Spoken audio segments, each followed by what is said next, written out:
Today I'm here to review the Mercedes S560.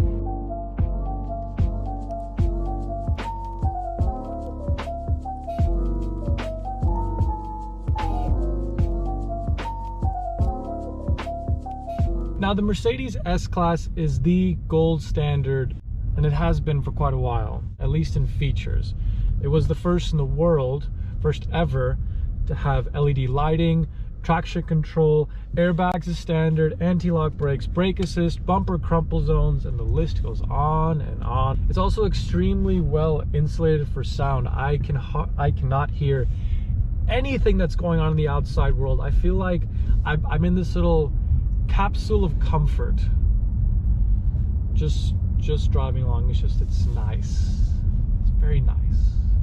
And now I did want to talk about a few features that I value a lot. The turning radius is extremely tight, so when you're in a cramped parking lot like we are frequently here in the city part of Dallas, it doesn't feel like a huge bus. It just feels like a normal car. It turns right into any spot no matter how close it is. The transmission's also very smooth at low speeds. I have had this car for about a week. The car actually has to go back in a few hours, and I have not felt a single gear change. It's just speed and then slow. That's it. It's got 6 seat massage settings, all of which are just actually genuinely helpful. I found that on days when I'm leaning over a lot and I might have a little bit of back pain, if I just go drive to Target like I am now, I have to go pick up some things for Nita for her nurse's gift basket, and I turn on the hot stone seat massage, my back actually feels better after I get out. It's pretty good. And then there's also the actual driving features too. This car, of course, has radar guided cruise control that will speed up and slow down depending on how close the car in front of you is. You can actually change that setting too. There is what I call the BMW setting, where the distance you can set is basically 0, or a more relaxed setting where you can be as far as possible for longer trips. And then of course another detail is, as you're turning like I just did now, the sides of the seat will actually pump up, so it'll keep you sitting up straight rather than you leaning over. Very nice feature. I like that a lot, actually. I want to talk a little bit more about how comfortable this car is, because it is gifted how comfortable this car is. One special feature that this car has is the fact that it has what's called look-ahead suspension, where the car actually searches the road ahead for any sort of changes or divots or anything like that, and it anticipates them and it accounts for that in the suspension. So I really feel like I'm driving a cloud almost. I think I'm going to turn on that seat massage now. Turn on driver's seat massage. Driver's seat massage on. Ah, that's better. Where was I?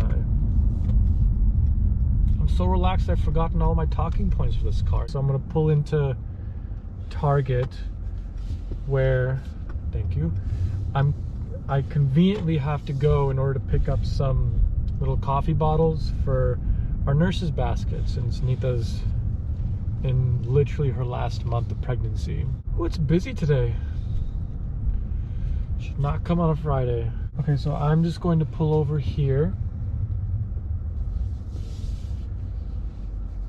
and I'm going to show you a little bit more of the interior. Okay, so this is my perspective here. As you can tell, Mercedes has really gone for more of a minimalist look, which I personally really like, because I don't like being distracted immediately by having a bunch of buttons here. So it's just one nice row and then maybe a few buttons here, but these are really seldom used.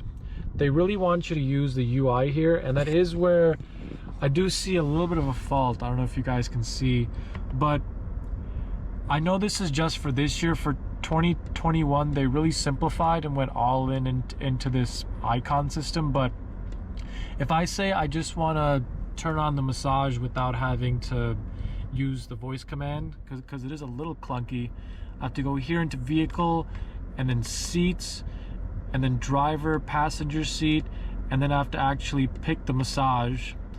So that's about 3 different sub menus I had to go into just to get a massage going. And this is also probably while I'm going along and driving. And I know in the 2021 they really simplified this, but for right now it is slightly annoying. So I would say that is one drawback the car has, but other than that, it's very comfortable. A lot of buttons are intuitive. All of our seat controls are here, so I can go forwards, backwards. I can make it a little bit longer. Trunk release is down there. All of our seat heating, seat cooling. These buttons on the steering wheel are also really intuitive. Left side is cruise control. There's an option for the radar guided cruise control I was talking about earlier. Just on and off, really simple.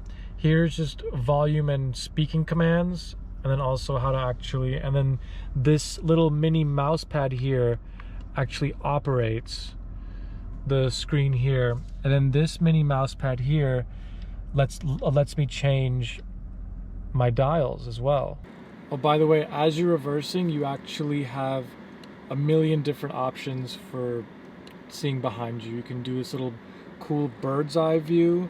You can do more of a front view if you want to watch the curb, a more wide angle view. But personally, I just like seeing these little lines telling me where I'm going. Okay, there we go. All right, let's head inside. Oh, by the way, how have I not talked about this yet?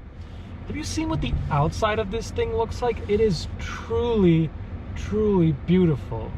I mean, from every angle, you have to struggle to find an angle where this car doesn't look good. It's just so beautifully balanced. All of the side skirts are just the right size. They're sporty, but they're still tasteful. This car does have the AMG package on it, so it's got the wheels, the brakes, the side skirts, but it's not the brash AMG. It's the very tasteful, refined, sporty AMG look, which is a very hard middle ground to find, and they've just done it in spades. It looks absolutely gorgeous. Okay, now we can go inside. All right, here we go. Wallet. Might need this.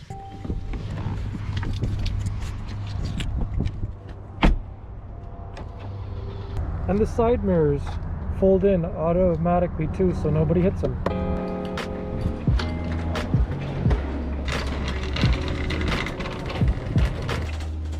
Okay, here we go.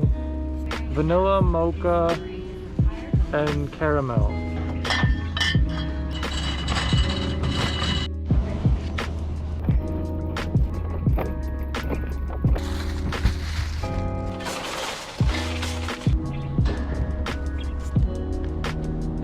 Automatically open. Okay, now time to head home.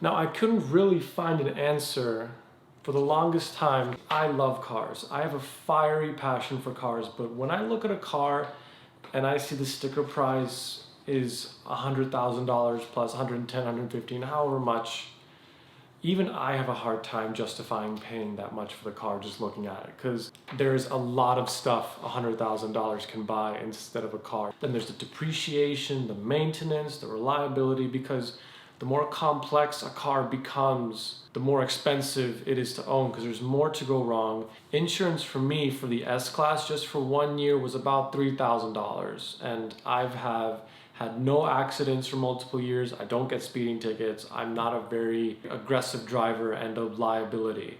But I still was quoted that much just in insurance. So when you're buying that car, it is not just sticker price. You are committing to continue to pay for the car. So the answer to this burning question is not just, the fact that it's a nice car, it's fast, it's beautiful to look at. It is the fact that all of these features, what it brings is not just a nice experience, but also an experience that is greatly reduce in anxiety when it comes to driving. Because one thing you have to remember when you're driving, let's say a regular car, which doesn't have the features that the S-Class has in terms of safety even, we'll just start at safety. There are a million different things that you have to keep in the back of your mind. What if the car in front of you suddenly brakes? What if I get distracted and I veer out of my lane? There's a million different scenarios that you have to keep playing out in your head whenever you're driving, and that you have to constantly be vigilant about. And that stress takes a toll on you physically and mentally, and that's why driving is really so tiring. But when you drive the S-Class, all of those things are taken care of and more, because the S-Class is constantly monitoring you, the road, and it responds in an instant to dangerous situations. So I found that what I had become used to over the week that I had the car was the fact that the car was looking out for me and my family. I had become used to the fact that there was a mechanical guardian angel watching over me and my family in the car. It's not that I wasn't drifting off, I wasn't paying attention, it's just I didn't have to worry as much. It reduced the stress of driving astronomically. That is why people pay so much for luxury cars, is because nowadays when you're paying a premium for a luxury car, you're getting a lot of features that take the stress and the burden off of driving. I found that whenever I got to my destination, I wasn't groaning when I got out of the car like I normally am. I wasn't like, oh, okay, finally I'm here. Pretty much every single time I got to wherever I was trying to go, I was a little bit sad the experience was over, because there's a lot of stresses that come with everyday life, and driving that car and just taking your mind off of everything and just relaxing, that's why people are willing to pay, including me now. I was skeptical before, but now I'm not. But of course, when it comes to big purchases like this, you have to make sure everyone's on board. Hey babe, do you think we could get the S-Class next year? Finish my studio first.